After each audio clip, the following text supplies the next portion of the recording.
일본의 바람.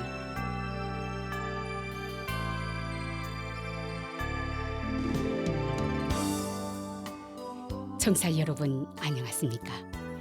일본 정부가 전해드리고 있는 방송 일본의 바람입니다.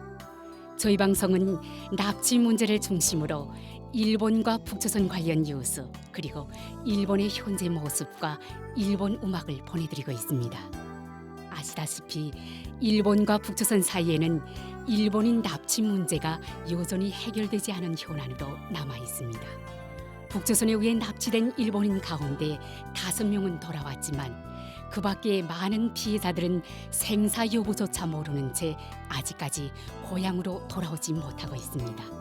일본 정부는 북조선 측에 모든 피해자들의 안전을 확보하고 그들을 즉각 귀국시킬 것을 강력히 요구하고 있습니다. 일본과 북조선은 이웃에 있음에도 불구하고 아직까지 공식적으로 외교 관계를 맺지 못하고 있습니다. 일본 정부는 불행했던 과거를 청산하고 납치 문제를 비롯한 여러 현안들을 해결해 국교 정상화를 실현시킬 방침입니다. 그래서 저희 방송에서는 일본과 북조선 사이에 가려놓여 있는 가장 중요한 과제인 일본인 납치 문제를 중심으로 다루고 있습니다. 그럼 오늘도 마지막까지 함께 해주시기 바랍니다. 먼저 일본의 바람 뉴스입니다. 8월 9일 젊은 층에 대한 납치 문제 알리기의 일환으로 도쿄 시내에서 납치 문제에 관한 중학생 대표 모임이 개최되었습니다. 이날은 전국의 광역지방자치체와 정령 지정도시들의 교육위원회가 추천한 67명의 중학생들이 도쿄에 모여 납치 문제에 대해 배우고 납치 문제를 같은 세대와 가족 그리고 지역 사람들에게 자기 일처럼 생각하게 하기 위해서는 어떻게 하면 좋을지 논의했습니다. 이 논의에 앞서 먼저 하야시 요시마사 내각 관방장관 겸 납치 문제 담당 대신의 개회사가 있었으며 이어서 북조선에 의한 납치 피해자 가족 연락회의 대표인 요코타 타쿠야 씨의 강연이 있었습니다. 그 뒤 참가한 중학생들은 17조로 나뉘어져 일본 젊은 사람들에게 납치 문제를 알리기 위해서는 어떠한 메시지가 효과적인지를 논의하고 방송용 광고를 만들기 위한 시안을 그림으로 작성하였습니다.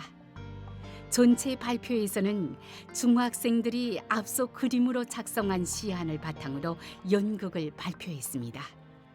이 중학생 대표 모임에 참가한 중학생들은 앞으로 스스로 납치 문제를 주체적으로 생각하고 납치 문제를 주변 사람들에게 적극적으로 알리는 역할을 할 것이 기대됩니다. 또한 이 대표 모임에서 중학생들이 발표한 아이디어에 대해서는 나중에 이를 활용해 홍보 동영상을 제작하고 향후 납치 문제 관련 홍보 활동에서 사용해 나갈 것입니다. 오늘은 이 납치 문제에 관한 중학생 대표 모임에서 하야시 대신의 개회사를 소개해드리겠습니다. 지금까지 많은 일본인이 납치를 당했습니다. 2002년 10월 15일 5명의 납치 피해자가 북조선에서 일본으로 돌아와 가족과 상봉할 수 있었습니다. 20여 년 전의 일이기 때문에 여러분이 태어나기 전의 일이고 먼 옛날의 일이라고 느낄지도 모르겠습니다. 그러나 그 이후 단 한 명의 납치 피해자의 귀국도 이루어지지 않았고 아직도 많은 납치 피해자분들께서 북조선에 남겨져 있습니다. 납치 문제는 역사상의 사건이 아니라 지금도 여전히 납치 피해자가 자유를 빼앗긴 채 귀국하지 못하는 상태가 계속되고 있는 현재 진행형의 문제입니다. 이 사실을 먼저 꼭 인식해 주셨으면 합니다. 동시에 납치 피해자의 가족분들도 고령이 되셔서 시간적 제약이 있는 납치 문제는 한시도 소홀히 할 수 없는 인도적 문제입니다. 그리고 그 해결에는 세대 지역을 불문하고 일본 국민이 한마음이 되어 모든 납치 피해자의 하루라도 빠른 일본 귀국 실현을 위한 강한 의사를 표현하는 것이 매우 중요합니다. 특히 여러분과 같은 젊은 세대가 이 문제에 대해 깊이 이해하고 알리는 것은 젊은 세대를 포함한 일본 국민들이 납치 문제를 결코 잊지 않고 있다는 것을 북조선에 잘 전달하는 강력한 메시지가 되기 때문에 이것이 매우 중요하다고 생각합니다. 요코타 메구미 씨는 1977년 여러분과 같은 중학생인 13살 때 니가타시에서 북조선에 납치되었습니다. 배드민턴 연습을 마치고 귀가하던 길이었습니다. 저도 그 현장을 방문했습니다만 정말 집 바로 근처의 아주 평범한 주택가에서 이런 일이 벌어졌습니다. 여러분도 여러분의 친구나 형제 자매가 어느 날 갑자기 납치되어 그 후로 몇십 년 동안 만날 수 없고 목소리조차 들을 수도 없다는 사실을 상상해 보시고 꼭 자신의 일처럼 납치 문제를 생각해 주셨으면 좋겠습니다. 잠시 뒤에 요코타 메구미 씨의 남동생인 북조선에 의한 납치 피해자 가족 연락회의 대표를 맡고 있는 요코타 타쿠야 씨께서 자신의 경험을 바탕으로 강연을 하십니다. 납치 피해자 가족의 심정, 그리고 해결을 위해 지금까지 노력해온 활동 등에 대해 직접 이야기를 듣는 것은 납치 문제에 대해 스스로 생각할 수 있는 좋은 기회라고 생각합니다. 부디 납치 문제에 대해 깊게 이해하고 그리고 이야기를 듣고 여러분 자신이 느낀 것을 바탕으로 납치 문제 해결을 위해 무엇을 할 수 있는지 전국에서 모인 중학생 여러분이 오늘 교류를 통해 문제 의식을 깊게 해주셨으면 합니다. 그리고 여러분은 친구, 가족, 같은 지역의 사람들이 이 납치 문제를 자신의 일로 생각하게 하기 위한 동영상의 아이디어를 생각해 주셨으면 합니다. 저도 작년 참가자들의 아이디어를 바탕으로 제작된 동영상을 보고 굉장히 잘 만들어져 있다고 감탄했습니다. 납치 문제에 관한 행사나 집회 등의 다양한 기회에 그 동영상을 사용했습니다. 올해도 훌륭한 많은 아이디어를 여러분께서 발표해 주시기를 진심으로 기대해 봅니다. 잘 부탁드립니다. 이상 일본의 바람 뉴스였습니다.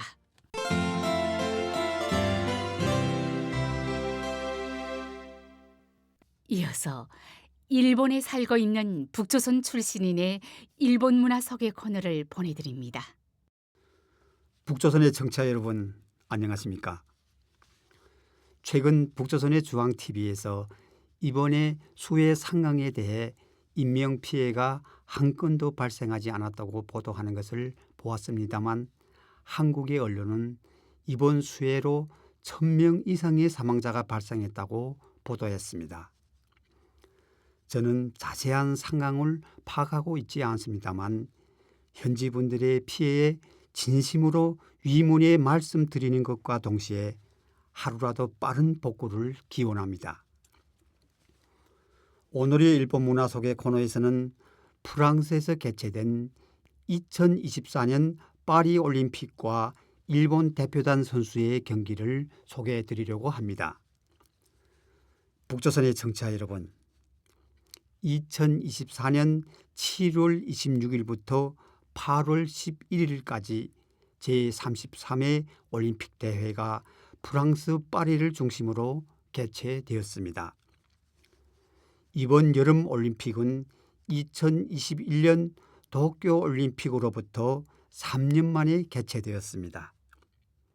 도쿄올림픽이 신형 코로나 바이러스 대책으로 무관객 또는 관객 수를 크게 제한한 형태로 개최되었지만 이번 올림픽은 여름 올림픽으로서는 오랜만에 관객들도 많이 들어와 성대히 진행되었습니다.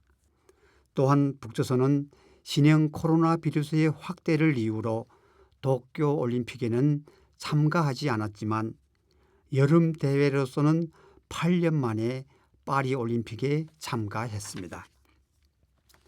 한편 국제올림픽위원회는 우크라이나에 대한 군사 침공을 계속하는 러시아와 그 동맹국 벨라루스의 올림픽위원회의 참가 자격을 정지하는 처분을 2023년에 결정하였으며 이번에 두 나라에서는 국가를 대표하지 않는 중립의 입장을 표명한 선수만 개인 자격으로의 참가가 인정되어 메달 수여식으로 두 나라의 국기는 사용하지 않는 것으로 되어 있었습니다.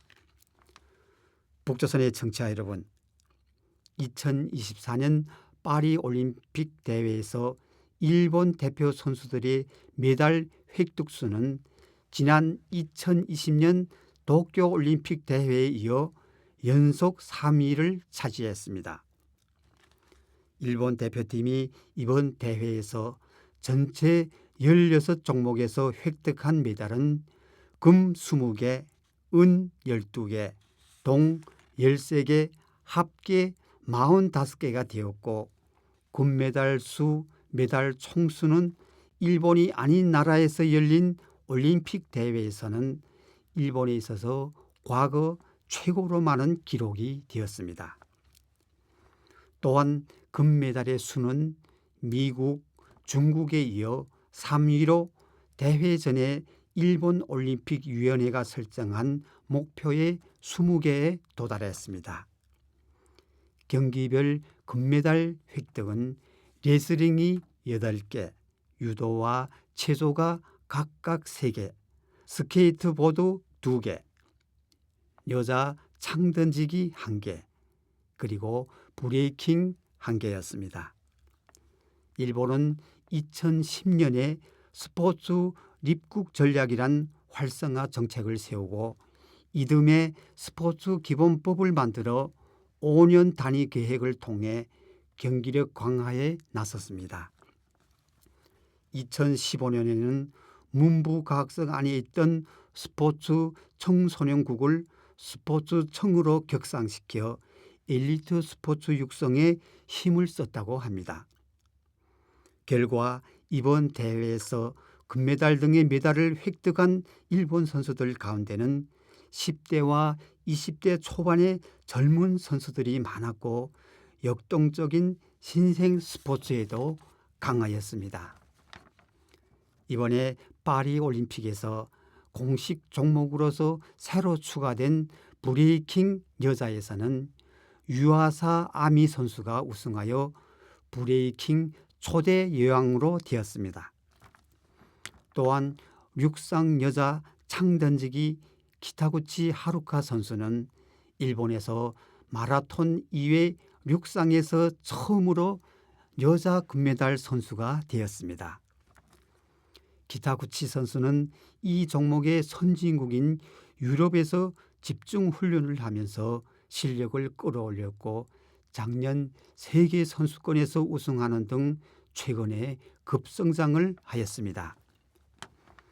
북조선의 청취자 여러분, 북조선에서는 올림픽에 대해 별로 보도하지 않는 것 같습니다만 이번에 파리올림픽에서 북조선은 금메달은 없었고 은메달이 탁구와 물에 뛰어들기에서 각각 1개, 합계 2개, 동메달은 레슬링 2개, 물에 뛰어들기 1개, 권투 1개, 합계 4개로 메달 순위가 69위였습니다.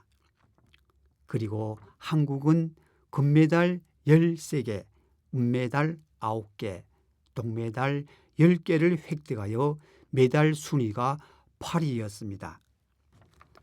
저는 2028년 로스앤젤레스에서 개최되는 다음 여름 올림픽 대회에서도 화해와 평화의 상징인 올림픽 대회에 북조선이 참가하고 활약하는 것을 바라겠습니다.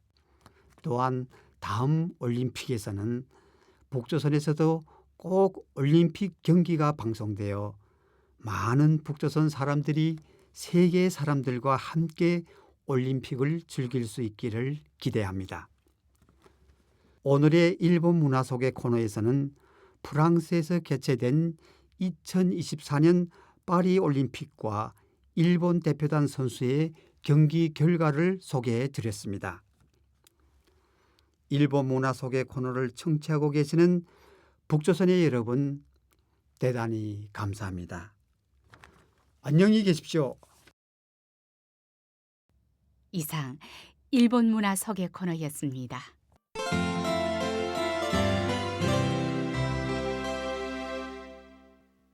다음은 뉴스 해설입니다. 납치 문제와 북조선에 관한 뉴스를 일본의 북조선 연구의 1인자로 알려진 도쿄 국제대학 이즈미 하지메 교수의 해설로 들어보시겠습니다.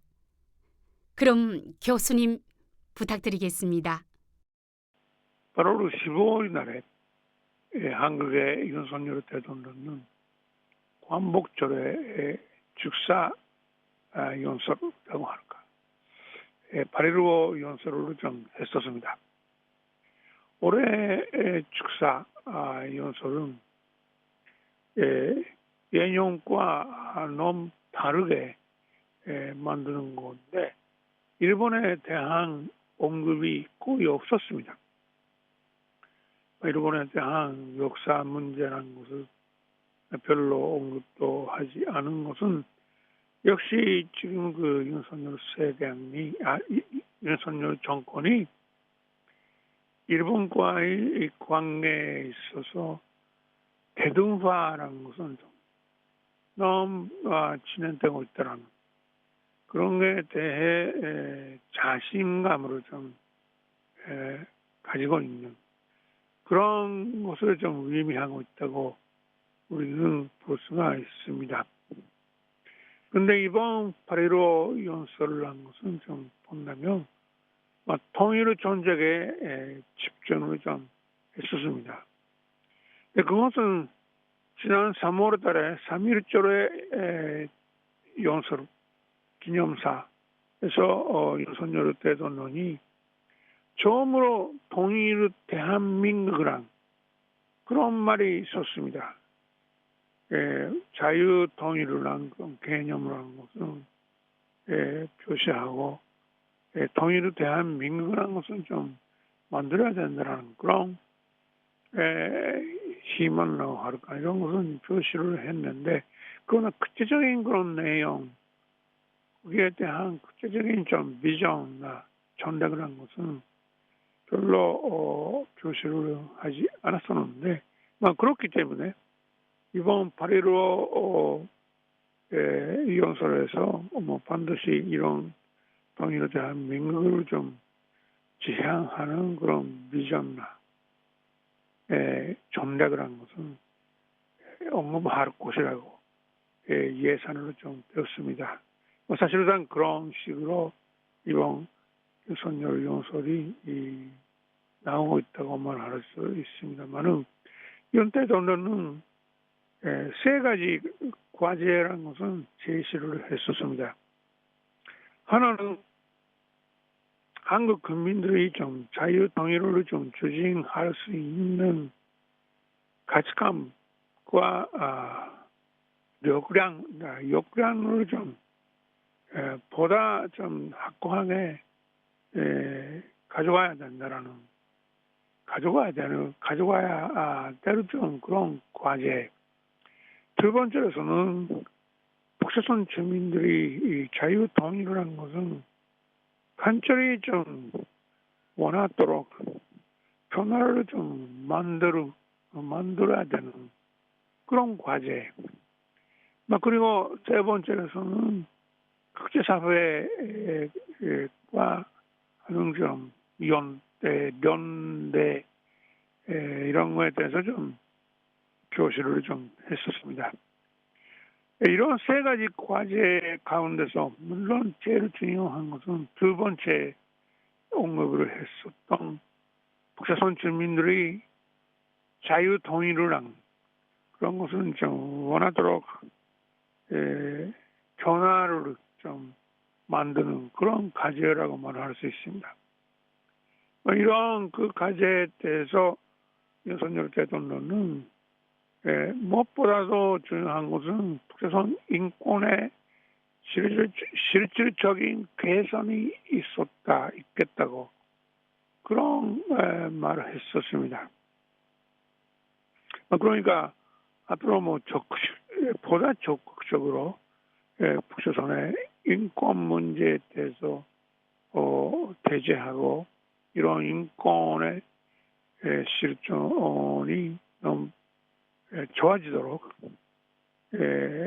개선을 좀 할 수 있도록 좀 노력을 해 나가겠다고 그런 생각으로 좀 밝혔습니다만은 그것은 북조선으로서 본다면 너무너무 좀 받을 수 없는 너무너무 좀 위험한 그런 존재라고 아마 북조선 쪽에서는 그런 식으로 받았다고 말할 수 있습니다.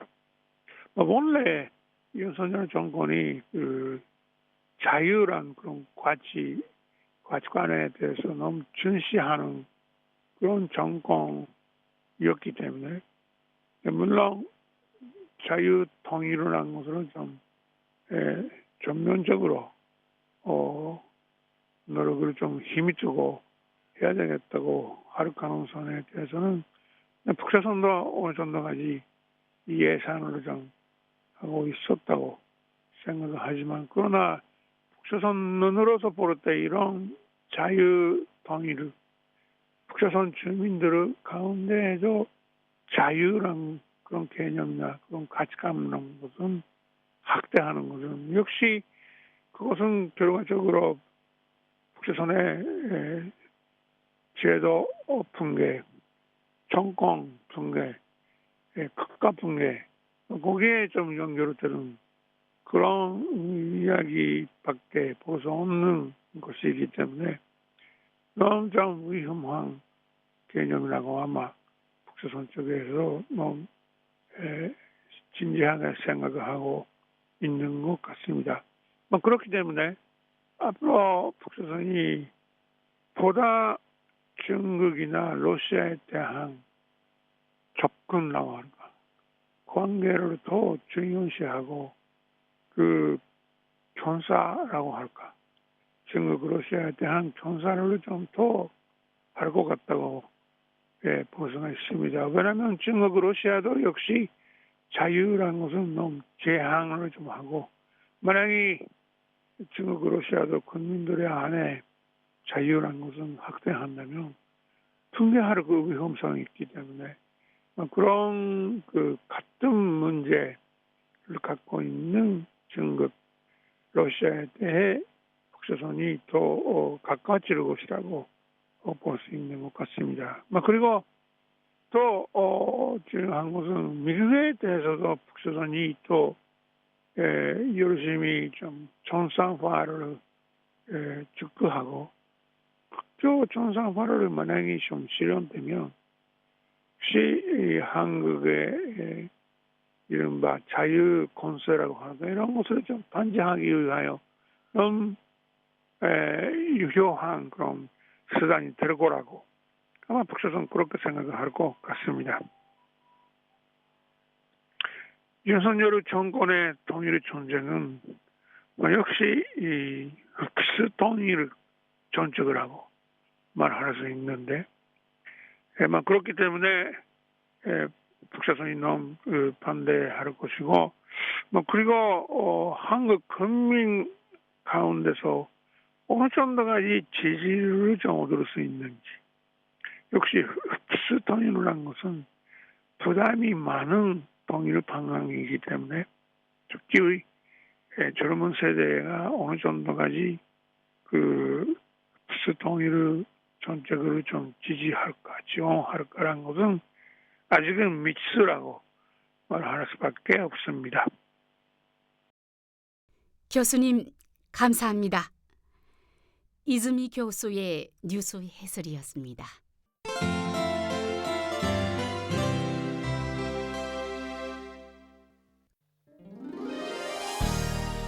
이 방송 일본의 바람은 북조선에 의해 납치되어 지금도 여전히 북조선에 옥류되어 있는 일본인들에 대해 알리고 일본에 대한 이해를 높이고자 일본 정부가 제공하는 방송입니다.